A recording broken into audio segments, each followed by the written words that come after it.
Welcome to another episode of Waves of Wisdom. What if I told you that your next groundbreaking idea won't come from your office, but from a passionate halfway across the world? Our guest today has built his entire life around that very principle. He calls himself the Creativity Explorer, and for a good reason. For over 20 years, he has traveled more than 65 countries, delivered over 2,000 keynotes with one mission to discover what makes us creative. He is the Swedish born, Singapore based, and back again in Sweden, author of the international best selling book, The Idea Book. He's been named Speaker of the Year, introduced into the Speaker Hall of Fame, and has advised some of the biggest companies on the planet from IKEA to BMW on how to unlock their innovative potential. He is here to share what he's learned from the world's most creative minds and to challenge us to break free from our own creative bubbles. Please welcome to the one and only Fredrik Haren. Fredrik, welcome to the show. Thank you. Thank you so much. I'm happy to be here. Fredrik, we'll get into the topic of our today, which is about creativity exploring. I've heard you giving numerous speech, and this gives me immense pleasure. I see you as somebody who is a mentor who actually sparked the idea in me, not only through your ideas book, but also from when you spoke and about 5 6 years back in Maldives, you sparked something in me which actually made me to become a professional speaker. Yeah, I'm happy to hear And that. thank you very much for that. And I've heard you share the story of how you became or you line. Yes. So yeah, it's a beautiful story. I have been studying creativity for 25 years, and I used to define myself as an expert, a creativity expert. But then when my son was 8 years old, so maybe now 6 7 years ago, he was asked to do a presentation in school. What does your parents do for a living? And he was supposed to say my father is a creativity expert, but instead he screwed it up and he said my father is a creativity explorer. And when I heard that, I realized this is so much better, because an explorer doesn't have the answer. An expert has all the answers. An explorer, per definition, does not have any answers, but he has a lot of questions. And it's much more interesting to be a person with a lot of questions than with a lot of answers. The definition of explore is to venture into unknown territory in order to learn more about it. And what I realized that what I am doing is actually doing exactly that. I'm venturing into unknown territories of the world of creativity in order to learn more about it.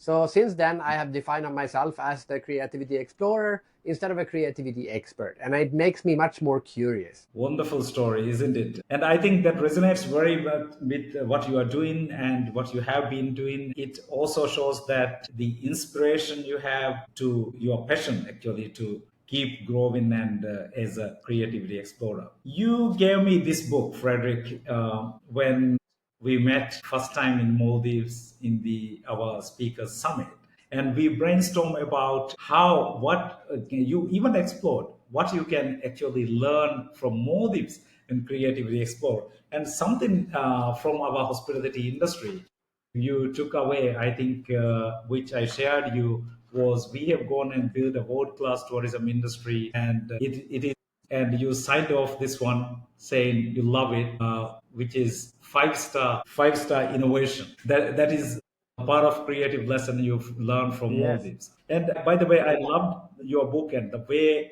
it was designed and everything. And I think it is very creative as well. So how you came up with this idea of actually writing the idea? Well, now it's a long time ago I wrote that book. Actually, a couple of months ago, my warehouse for the books burnt up, and all the books burnt up in a big fire. So that book is now out of stock because I decided to keep it I saw it as a symbol for the fact that the idea book has now it's done its work. And I'm publishing a new book in a few months, which is called The World of Creativity. And I said, I'm not gonna print any more versions of the idea book. So if you have an idea book, it's now, you should cherish it because there's no more for sale. There are a few still in stock in some warehouses, in Amazon and so on. But generally, there are no books left. And I see that as a symbol because it's a symbol of the fact that sometimes you need to move on from one idea to another. The idea for the idea book came, now I can tell the real story because, as I said, the book is discontinued. Yeah. But actually the idea came because I was asked by a client if I had any books that they could buy. And I lied and said, yeah, sure, I have a book. It would be, but I didn't have a book. I lied. And then I went back and over the summer, I wrote the book very quickly because I said, I don't think they should get the book now in May, because then they will read it and forget everything because they go on vacation. I said, it's better to give them the book after the vacation so that they get some new inspiration when they're back to work. And then that gave me a few months to write the book. And then I wrote the book and I looked at it and I said, oh my God, this is a really good book, but it's only half a book. What should I do? And I said, oh, I know, I'll just put some white pages in to make it a book and a notebook. That was the original idea. Came out of pure panic to make the book look thicker.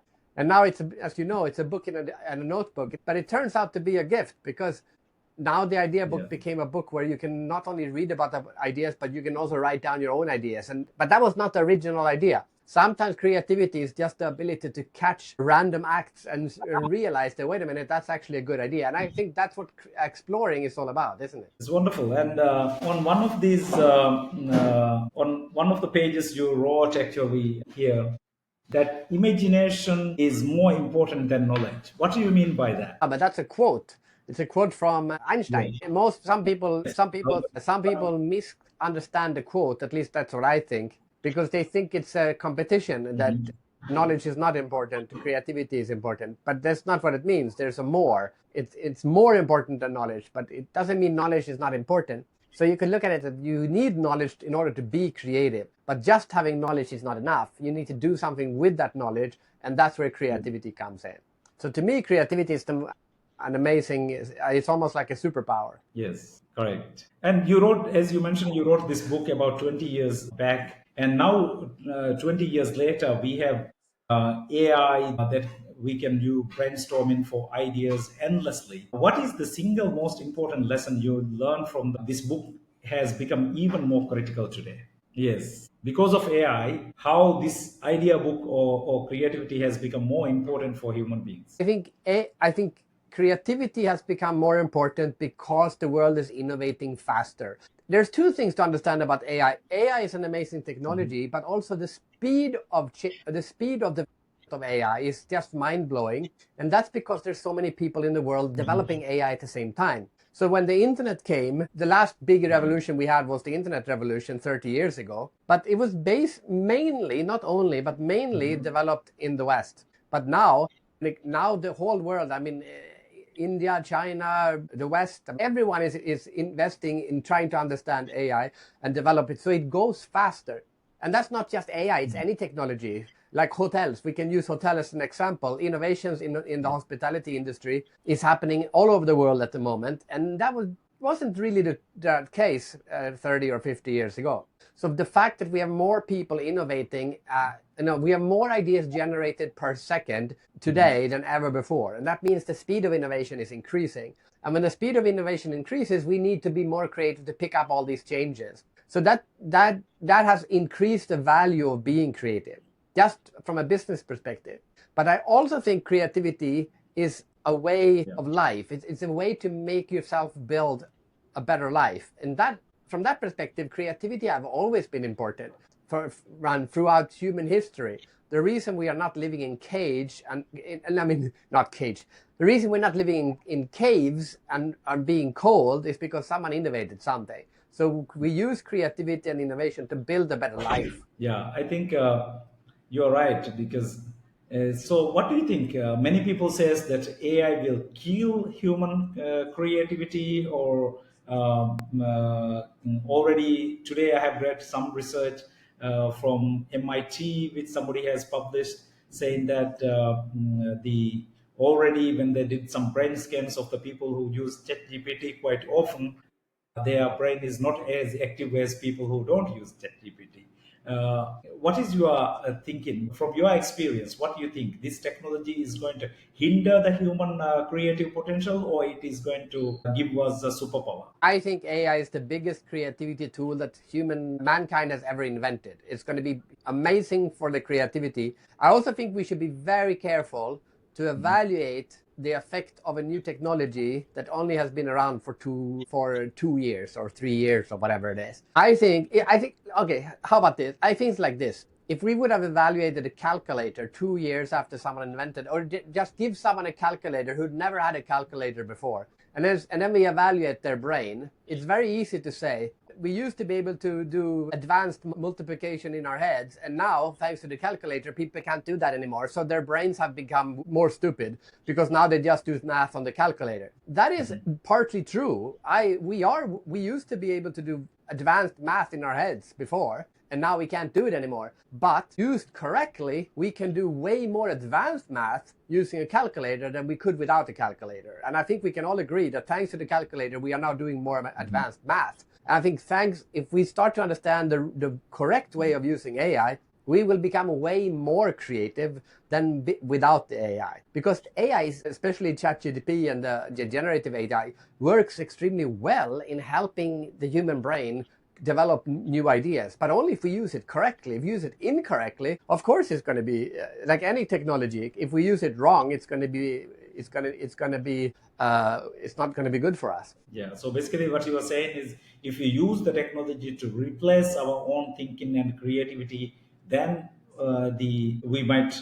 But if we build our creativity on it, then it can be a good assistance or a enabler for us to be more creative, isn't it? Most people haven't even started using AI as a creativity tool yet. So then it's too early to evaluate it. For me, I am 100% sure I am more creative today because of AI than I was before. I actually just created a book cover today using AI, not for my book, for a friend's book.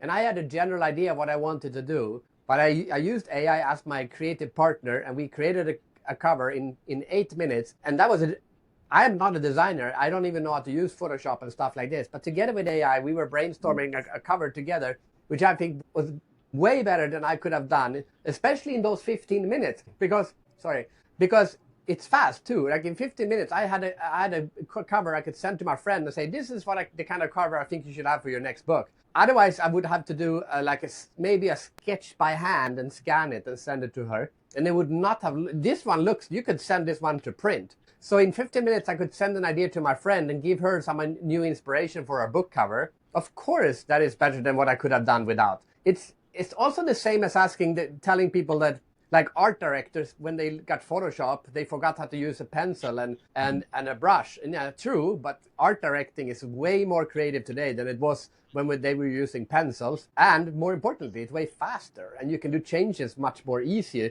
than you could do with a paintbrush. So overall, I don't think any art director want to go back to using pencils again. And I don't think any creative person should go back to being creative without AI. You're right. Actually, especially for people who are not artists and other people, now it has kind of given them a superpower. And also, didn't you realize that suddenly we have more time, even as speakers, authors? Yeah. Yeah. I mean, I use AI all the time. I'm publishing this new book. I'm not letting, I mean, the bad way of using AI would be to let AI write the book. That's stupid. But I write the book, and then I say to AI, play the role of a New York Times book critic and tell me what you think about this book. Play the role of a CEO or an HR manager who wants to buy books for their employees and tell me what they think about this book. And now I'm getting feedback from all these different personalities. Then I say, oh yeah, that's true. I didn't think about that. Oh, that's a good idea. I didn't think about that. So it helps me give different perspectives on my book that I could say to myself, let's play the role of an editor. But now I am doing that. It's hard to play a role and at the same time evaluate something. I will be biased. The AI will not be biased, and it can give me 15, 20 different aliases to give feedback on the book, and I don't have to use it or not, but at least it gives me a different perspective. And that's just one way of using it. There's millions of ways of using it. I'm very excited about AI and creativity. Used right, it's the best. It's the biggest creativity improvement when it's the biggest improvement when it comes to creativity tools since we invented a pen 5,000 years ago. That's a very, very inspiring to know. And personally, I also have actually started using AI a few years back, and then I find this is amazingly powerful for people who want to be creative. Before even, for example, I started this podcast, I would never tell anybody that I am a digital creator, even though I write my newsletters or posts on LinkedIn or Facebook and stuff like that. But now I am actually recently I participated in creative economy workshops for the creatives in the Maldives, and one person came up and asked me, "What is the creative stuff you are doing?" I immediately thought, and then I told, I am a digital creator now. And this was very much Yeah, enabled by AI itself, because the process of editing the podcast and, this was massive work before. But now, once we record it, we give to the AI to sound editing, sound engineering, and all those things is done at a very, very professional level. And it wouldn't have been, for yes. example, a person like me without AI. I think you're absolutely right. And yeah, Exactly. And also all the yeah, boring stuff that creatives used to have to do, like Proofreading still needs to be done, and it still needs to be done by a human editor, but only after the AI has found all the simple mistakes, like putting like a missing N instead of a it yeah, should be an un. It is you might miss that, right? AI he helped you find all of these things, or removing all the uhs and ums in a podcast that would have taken hours to do. Now you just press a button and all the uhs and ums are gone, right? You can now focus on making the podcast more interesting to listen to instead of spending correct. 2 hours removing uhs and ums. So yeah, we should also look how AI Mhm. takes away all the boring True. parts of the creative process. And even the fun parts of the creative process, because some people say, some mother uses AI to write a speech for their Mhm. son's wedding, and people go, "Oh, that's stupid. She should have written it herself." Well, should she? But if she's really, I know a few mothers. I've been to weddings where the mother hasn't given a speech because she's terrified, or she doesn't think she can write a speech, so she'd rather not hold the speech to her son on the wedding.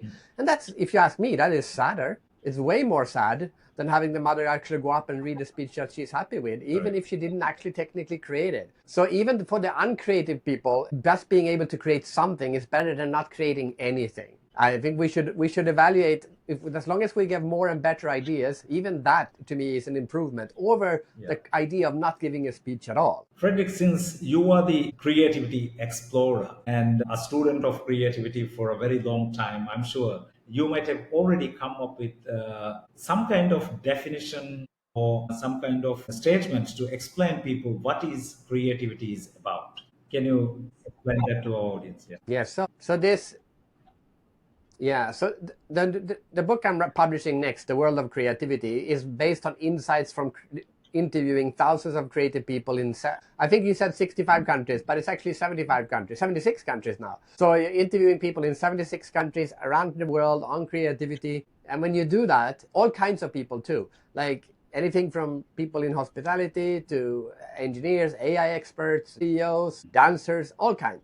And when you realize that, when you meet so many different people from so many different cultures, so many different professions, you start to realize that it's almost stupid to call creativity one thing. So the only definition I now use, if you ask me what is creativity, I say creativity is what makes us human. And I mean that from two perspectives. Perspective number one, we are the most creative species. So compared, other animals can also be creative, but we are way more creative than they are. Like you can't even compare. So even when it comes to intelligence, other animals are also very intelligent, but not as intelligent as us. But creativity, we are even more. So what makes us unique as humans is the fact that we are creative. But on the other hand, it's also it is the one thing that makes us human. As in, like I said, it makes us happier, it makes us feel alive. If a human being that is not creative is much sadder than a person who is creative. So it gives us energy, gives us love, gives us life, gives us a feeling of joy, all these positive. I like to say, I quote a friend of mine who said, being creative is the second most amazing human feeling after being in love. And I agree with him. Being in love, nothing beats that. But after love, having a great idea or seeing a great idea come true, nothing beats that. The only one thing that beats that is love. So when we realize this, we should aim for more love in our lives and more creativity in our lives. Don't you think people can even become better lovers or have a better love life if they are more creative in their love life as well? Oh, definitely. So if you're not like love is the Mhm. most amazing feeling, but being creative in love, there you go. Now we're talking. Like I like to give I like to ask in my speeches. I ask men, is it creative? Is it a good idea to give your wife flowers on Valentine's Day? And all the men say yes. Then I ask the women, is it a good idea to give your wife flowers on Valentine's Day? And they go, no. You should give me flowers when it's not Valentine's Day, because then I appreciate it much more. It's on a random Tuesdays when you should give me flowers. So yes, I totally agree. Being creative in the way we express and enjoy love is a very good aim. That's a good. If you do that every day, you'll have a happy life. Yeah, great. I think among many countries like Sweden, where you're originally from, is a very creative hub, right?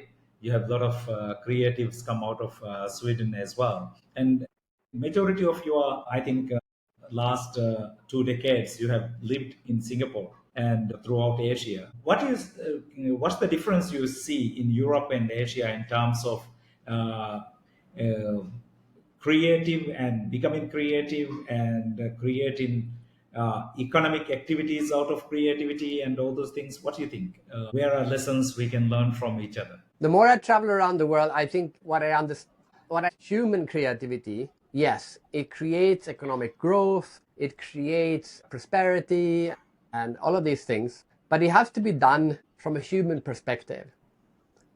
Because creativity can be used for evil, or at least, yes, it can. And it can also maybe more commonly be used for egoistic reasons. But I think when you interview a lot of really, really creative people, you very quickly find that the purest form of creativity, the most beautiful form of creativity, is the unegoistic ideas. That ideas that makes the world better, not just for yourself, but for everyone. And it doesn't matter if we're talking with a sculptor or a politician or anyone. There is this unegoist. The best ideas come when we disconnect our egos. And when we disconnect our egos, we get a different kind of ideas. We get ideas that I would call good, like good with a capital G. The truly good ideas. And we should aim for that more. I think we've lost that a little bit in this hyper capitalistic innovation style society. We have forgotten to develop the good ideas with a capital G. I think think we will go back to that soon. That's kind of what I like, for example, with Singapore. I lived in Singapore, and Singapore, well, this huge industrialization of Singapore. Yeah. But then they said, wait a minute, we forgot about nature, and then they turned Singapore into this garden city and the city in the garden, and bringing back the greenery, right?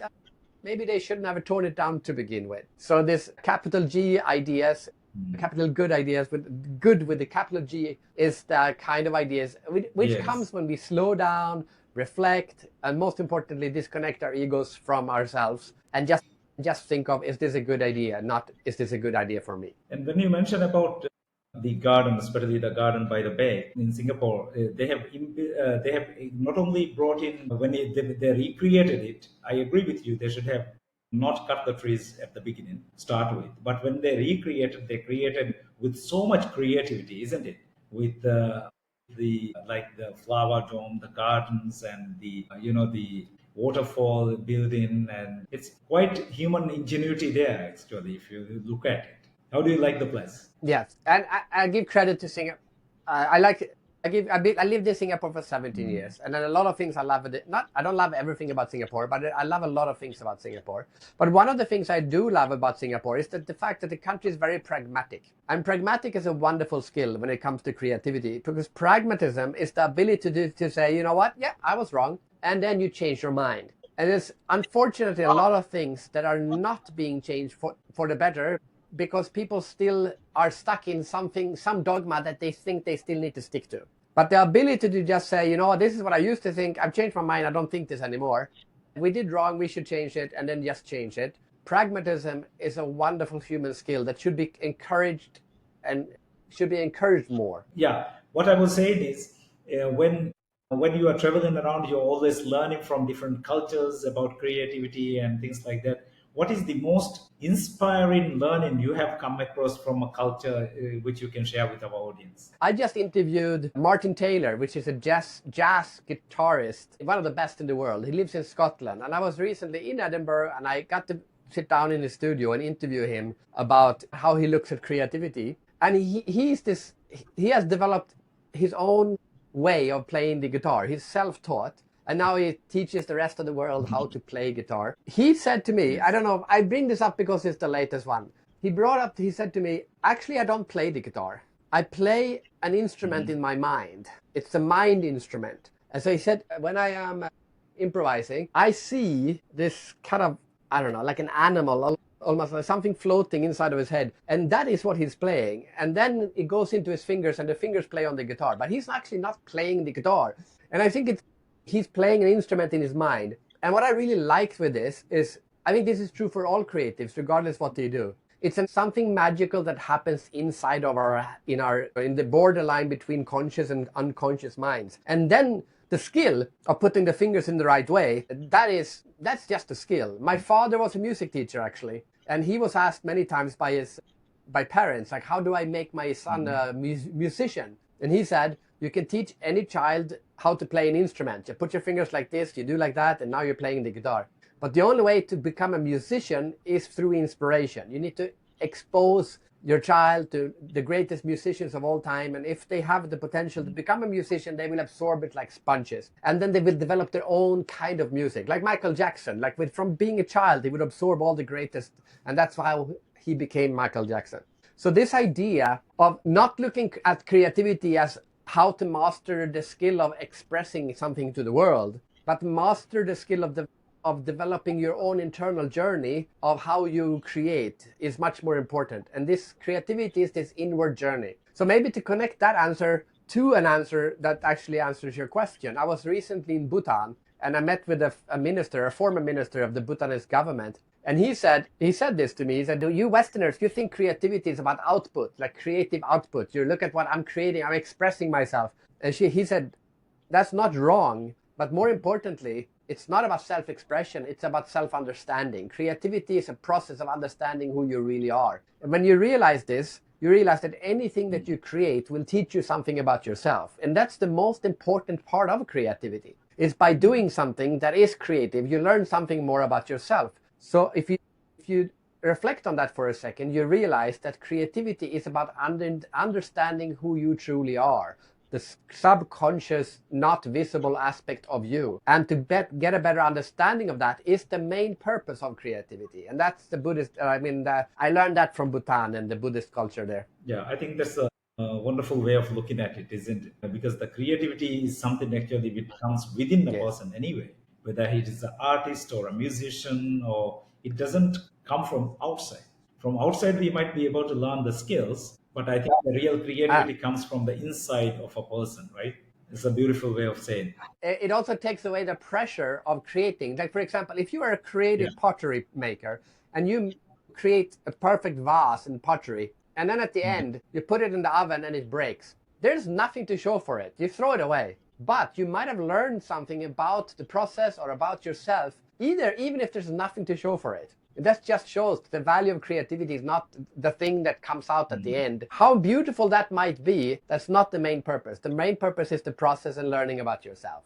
And when you realize that, it becomes, you don't care so much if it breaks once in a while. Amazing. That reminds me of one of the quotes from one of my favorite podcasters, Simon Sinek. He used to say that actually he became a better person, not because he has a great podcast, but because he learns and grows by doing the podcasts, actually. So that is one of the inspirations for me also starting the Exactly. podcast. And I think he's very right. He's very right. Even here today in this episode, for example, learning, connecting with you and learning so much about creativity, which I might not have had the opportunity to learn if I don't go through this process. Frederick. Exactly. And even if this podcast turns out not to be recorded, so you can't use it, that doesn't really matter because you learned something anyway. Yeah. In fact, that happened in one of the podcasts I recorded back in India this year with a great speaker and a creative person who is actually a vocal scientist, she called herself. She's from Germany. I think you might even know her. So we recorded a podcast, and unfortunately, it was a wonderful podcast of about 30 minutes and very interactive. We both laughed together. We were connecting with each other very well. She went and used different vocal varieties and stuff like that. Unfortunately, the device battery went off and it was not recorded. But we learned so much, and we didn't have time to recreate that yet, but we will do it soon, inshallah. Frederick, was there a time when you doubted yourself about whether this is the right path for you, whether this is you need to niche down to this area of creativity? How you decided it? So I used to doubt myself a lot more. It doesn't mean I'm not doubting now. I just changed my approach to doubting. So I think one of the reasons was I used to own some, I still own, I have this concept called Mhm. Ideas Island, where I have an island where I let people come. I own an island. I live on an island, but I also own another island where other people can come and stay on this island for free. But this concept started in the Philippines. So at that time, I Yes. used to own an island in the Philippines as well. And we built this beautiful, beautiful bamboo house on this island. It took 3 years to build it. Mhm. It was a stunning house in bamboo, thick bamboo poles and everything. It was so beautiful. And then now we were just ready to open the island for guests. And then the biggest typhoon ever in the history of the Philippines went straight over our island and literally blew the whole house into the water. The only thing that was left, literally, the only thing that was left was the toilet sticking out of the concrete base, and then the toilet. That's it. Everything else was gone. And what I learned, and everyone said, "Oh, Fredrik, that's so sad." And I actually never felt that way. I was so happy that I got on the island and built a beautiful house, got to stay there a few days. And I was much more happy by the fact that I've tried to make this idea happen than I was sad that it had failed. Of course, it was a big drawback, but I learned not to dwell on that. And I said, well, at least we tried. Let's try something else. And I think when you have setbacks like that, I guess it comes with it.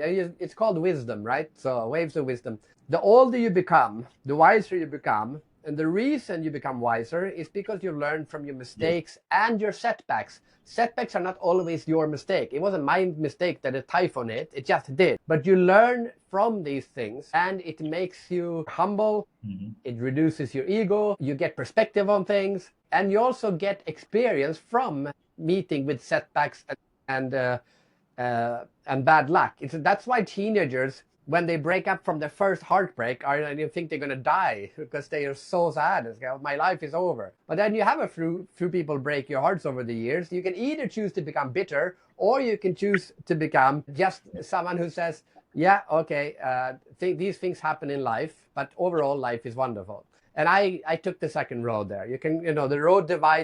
The road divides into the forest. You can go choose the bitter road, or you can choose the non-bitter road. I think we should choose the non-bitter road. Wonderful there. Yeah, I think, yeah, from each of these incidences, we become more, we learn, and then we can become more resilient and more creative next time when you are doing it. Yeah, Exactly. And actually, the word yeah. resilience, the etymology of the word resilience means to bounce back, not just to walk back, but to bounce back, like boom, boom, boom, boom, boom. So it means that like someone hits you down, you don't just get up, you bounce back, and that's what resilience is. It's a comeback with a spring in your legs. Yeah, Frederick, coming back to what you mentioned earlier, that actually creativity is all about becoming more human. That is the basic definition now you have come across with. So when we try to embrace creativity in our life, it has to be connected, I guess, with our habits. So what is the common habits you see among the creative people, which others who think they are not very creative also can embrace and become more creative? Yeah, okay. So here's the thing. There is no common habit. And as an author, I've read a lot of books about writing a book. And there's one book called, I think, something like 100 authors on writing, something like this. They interviewed 100 Mhm. authors, and they asked every author to write one piece about how to write a book. Mhm. And someone will say there, you have to write every day. I wake up every day and I write from the morning, and if I need to write 10 pages per day, and I don't go, if I haven't done it, I can't go to sleep. Normally I'm done by lunchtime. And there's another author says, you need to wait for inspiration. You can't force your writing. I don't write anything for 3 months, and then I write nonstop, 24 hours a day for 2 weeks, and I'm done with my book. Like, every one of these lessons is different. And if you interview a lot of creative people, you see there is no common. So yes, you can have role models, or you can interview a bunch of creative people and say, well, that person is kind of similar to me. I should take some habit that they have. But to give a general advice on what creative people do is actually counterproductive. It's much more important to send the message that everyone has their unique creative process, and the job of everyone is to find what it is for you.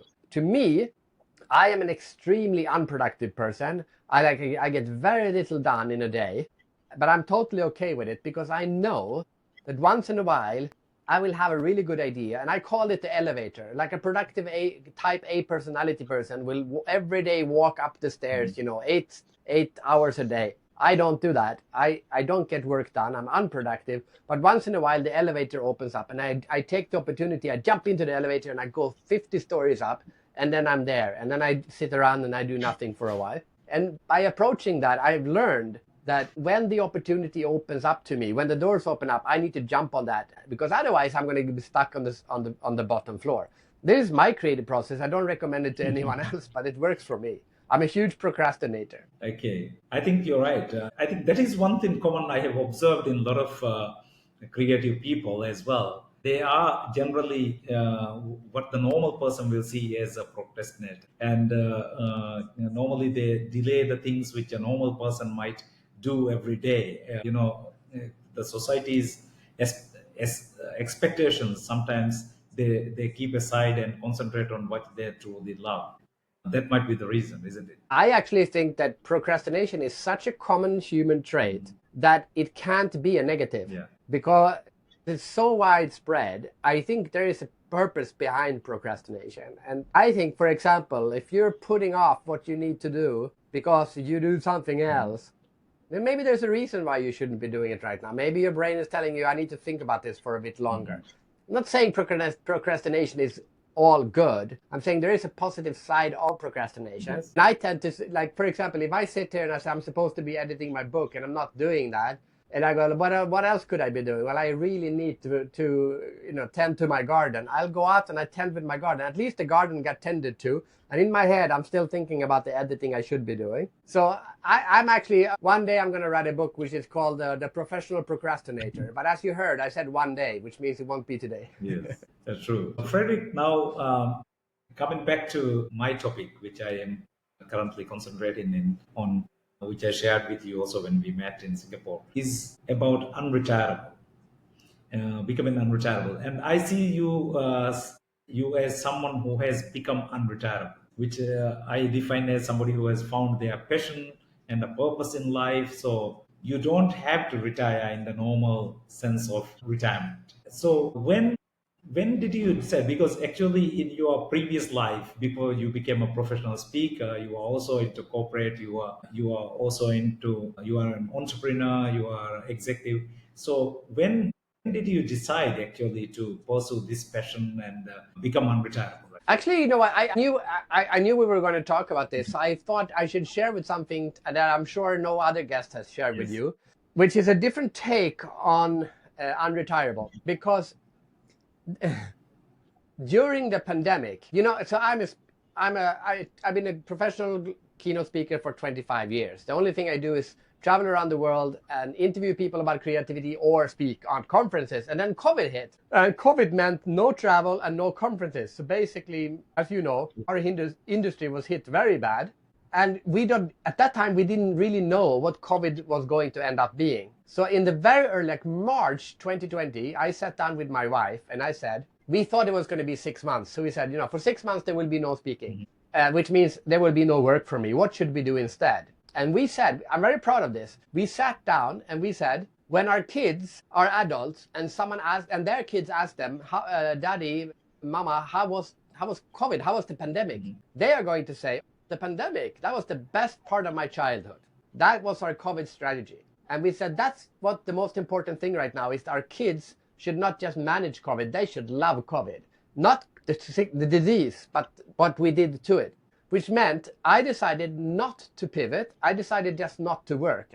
I did a few virtual speeches, but more or less I didn't do any virtual speaking. And we pulled our kids out of school. So instead of having them in school, we homeschooled them for 2.5 years, which meant I was with my kids all the time, and we were going in the forest and we were, playing games and homeschooling and all of that. And I did that because my wife said, oh, but Fredrik, how are we going to make money? And I said, don't worry about that. We'll make money later. So my goal, instead of retiring at 65, I will now retire at 77 and a half, which is I took out 2.5 years of retirement when my kids were young.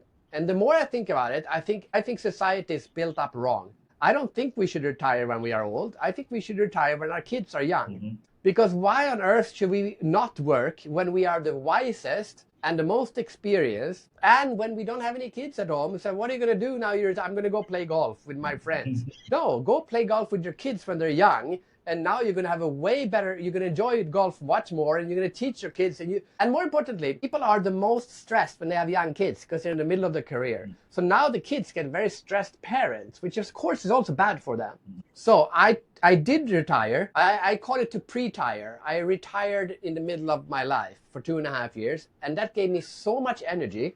And I was so rested when COVID was done. I was like, oh, I can do this for another 30 years, man. But I don't think I could have done it for another 30 years had I not taken that break. My goal as a keynote speaker is to die on stage when I'm 85 years old or something like that. That's my goal. But to be able to do that, I needed a break in the middle of life. And I choose to do it when my kids were young.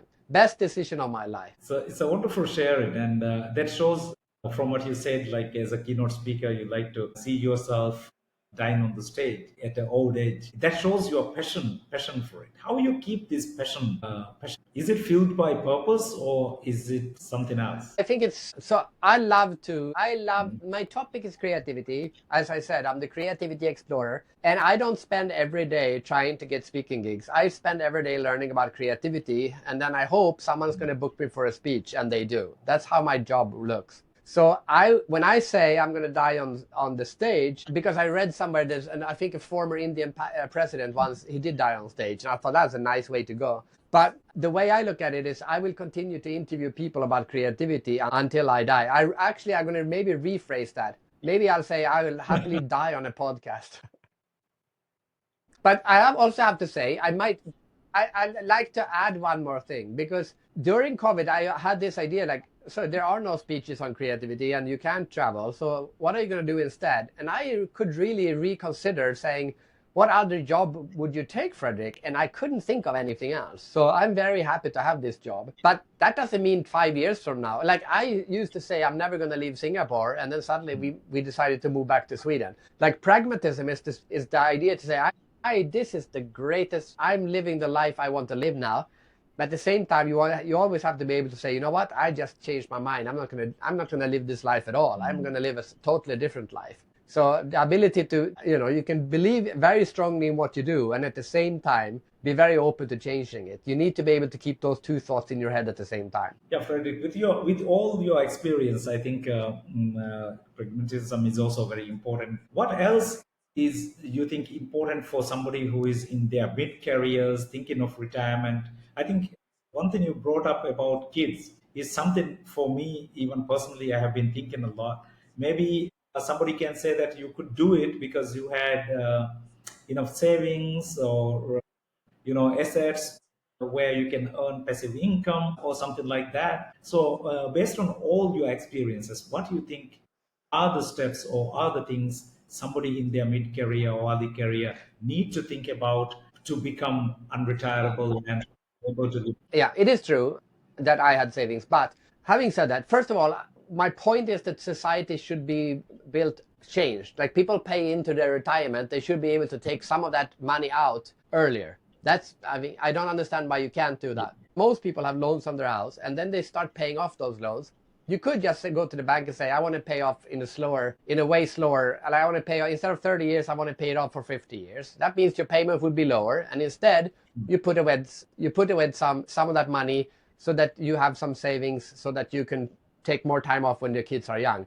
Or you say, yeah, if you have savings, you say, you know what, I'm going to spend all my savings now, and I'm going to live the rest of my life without savings. I take it out now. I'd rather take it out now. But that's only because that's what I wanted to do. I'm not saying everyone has to live like this. I'm just saying that's what I decided to do. And you can also decide to say, I'm going to live a simpler life. Maybe you don't need 2 cars, or maybe you don't need a car at all. I mean, you can look at your lifestyle and say, if I downside my house by 50% and live smaller, but I get to see my kids grow up, is that actually, at the end of the day when I'm dying, would I regret that? A lot of people are chasing a lifestyle that they can't really afford, and they're constantly trying to keep that up. And say maybe downgrade your quality of your, what do you call that, your luxury level, and lower it 1 or 2 notches, and then not work so hard. That's not a bad idea. I believe actually this becoming unretirable is a kind of a mindset. right? First, you have to have certain kind of beliefs and mindset actually to achieve that status. I know that even when I talk about becoming unretirable is not for everyone. It is for those who believe that they can find that passion and content. There might be people who want to retire in the traditional sense, and there's nothing wrong with it, Yeah. right? So, what do you think is the right kind of mindset somebody should adopt if they want to become unretirable? Well, first of all, I think it's a good question. I think first of all, maybe you look at your life as a marathon. It's a long. I mean, hopefully you're going to be around for a long time. You know, a marathon is 42 kilometers, right? So let's say you're going to run 2 marathons, one before you have kids and one after you have kids. So I ran 2 marathons. And when you run a marathon, say you're going to run until you're 100 years old, you need to pace yourself. Everyone knows, anyone who has run a marathon knows the value of pacing.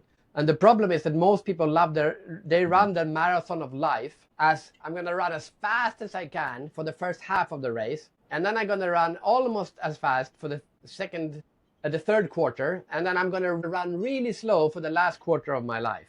You know, that's retirement. That's actually quite a stupid way to run a marathon. So I instead pace yourself and say, I'm gonna live my life so that have enough energy that I'm able to run all the way until I die. So again, I'm saying it's better to maybe. I look at Americans and they have 2 weeks vacation, and I saw something like some crazy. There's some parts of America where 40% of the population don't get enough sleep. They don't sleep enough. No problem. That's highly connected to the fact that they die young. I mean, there are other reasons, city healthcare and a bunch of other stuff. But you need to pace yourself. That's my advice. In short, my answer to being unretirable is to pace yourself so that you have enough energy that you can actually keep working all the way until you die. But that means you can't go on 100% or 110% for the first 3 quarters of your life. The body doesn't work that way, and the brain doesn't work that way. It also means, I think, that you need to reevaluate the kind of work that you're doing. I mean, there are some jobs where it's impossible because it's impossible to work a whole life. Like, I don't know, you're digging trenches, for example. Your body's you can't do that. But again, then you need to reevaluate, is that what you're going to do all your life? Or maybe you stop doing that when you're 40, before your body is all worn out. Or you've been a nurse and you carry heavy people. You can do that when you're, but then when you're 30s, maybe you should change and be a different kind of a nurse. Otherwise, you won't last, and it's not good for you. But there are other kinds of nurses. You can be a school nurse, or you can teach nursing, or you can work in old nurse in an old people's home where everything is automated and you don't have to do heavy lifting anymore. We need to pace ourselves, but we also need to plan so that we can work longer. Now it's the other way around. Now we're saying society is saying, we need to plan for you to work longer. You can't retire so early because you're going to live. Retirement systems won't work. You need to work longer. But we should say, how do we pace ourselves so that we want to work longer? I think this is a great perspective, Fredrik, and something which I haven't actually thought about before. And thank you for igniting that wisdom for us. Fredrik, is there anything else you like to share with our audience as a closing remark or a share of a wisdom you have come across all these years? Okay, I will say this because maybe it's because today I was mentoring one of my speaker colleagues. I would say that the longer you've been in the game, regardless what your game is, the longer you've been in the game, the more you need to take off the role of a mentor, and you need to share your wisdom with others, and you need to give your advice, not necessarily for I do it for free, but you don't have to do it for free. But you need to make sure that the next generation gets all the tools and all the insights and all the learnings that you have so that they can take it to the next level. And I almost think if I was the president of a country, it would be mandatory in order to get your pension that you teach someone this is how it will work for me. You work until you want to retire, and then when you want to retire, 1 or 2 years you have to work as a mentor, and then you can go play golf. But for 2 years, you need to teach whatever you learn to, even if you're running an excavator, you should just go around for 2 years and just sit in construction sites and just look at the younger guys doing excavation and say, you know what, here's a few advice from me just give you excavator advice. We talk a lot about having, what do you call those things, apprentices when you're young, but we should talk much more about the value of everyone being a mentor when they get older. It should be mandatory. I think that this is something everybody can, and which ignited a very creative thought in my mind, which I like to share with you as well. For example, in Maldives also we have this what we call in our local language the old age home, or not an old age home, but where elderly people, retired people get together and play some indoor sports, have chit chats and things like that. Some people are thinking of building parks and things like that. I think the people who actually run these places should think of actually incorporating some mentoring programs with with these retirees, and invite some youth also to come and get mentored from them. Might be a good idea. Exactly. That's a great idea. And especially right in the Yeah. beginning when you have just stopped, because it would be a transition phase from working to Mhm. mentoring to retiring would make people ease into the idea of retiring. Now they go from working and then suddenly they feel useless and they disconnected from their colleagues and then people get depressed. So this, and then I think a lot of people would say, "Hey, I like this mentoring phase," and I think the mentoring phase would go on for much longer before people actually retire, which would be great. Imagine being a teacher and having a retired teacher sit there and help out with not working. It shouldn't be working. It should just be mentoring. It's kind of like being a grandparent. You know, you get to do all the fun stuff, but not the Yeah. boring stuff. Should be like that. You don't change your diapers, but you get to buy the ice cream or you get to go to the playground. Mentoring should just be the fun part of work, the things you actually enjoy doing. Thank you very much, Frederick. And I think you are very good at actually giving challenges to people when you finish your keynotes, how they should think, and then, to keep their creative process going. If you want to give one challenge to our audience, what that would be for them to think of going forward, to be more creative? Okay, I will ask them to define what is your waves of wisdom and not just give the my easy answer would be I've been a speaker for 30 years. I should mentor other speakers. But that's the easy answer. But what is the more profound answer lying underneath it? Like what is the wisdom that you really can teach? And maybe I will come up with a different answer if I would say maybe I should, like you said, maybe I should think about how I could mentor other people in how to clarify their thoughts. Maybe that's where my real mentoring should be. Thank you very much, Frederick. It has been absolute pleasure having you on the show, and I really enjoyed this conversation. And there are so much nuggets we can learn about creativity and even waves of wisdom, and also about becoming unretirable. Thank you very much, Frederick. To our viewers, this episode has been actually full of nuggets of thought provoking ideas, creativity tips, and also a lot of learning from Frederick's journey into becoming a creativity explorer. So don't miss this episode, and don't miss the next episode, which we are going to record as well. And until we come back next time, don't forget to be creative and don't forget to be awesome. Thank you very much.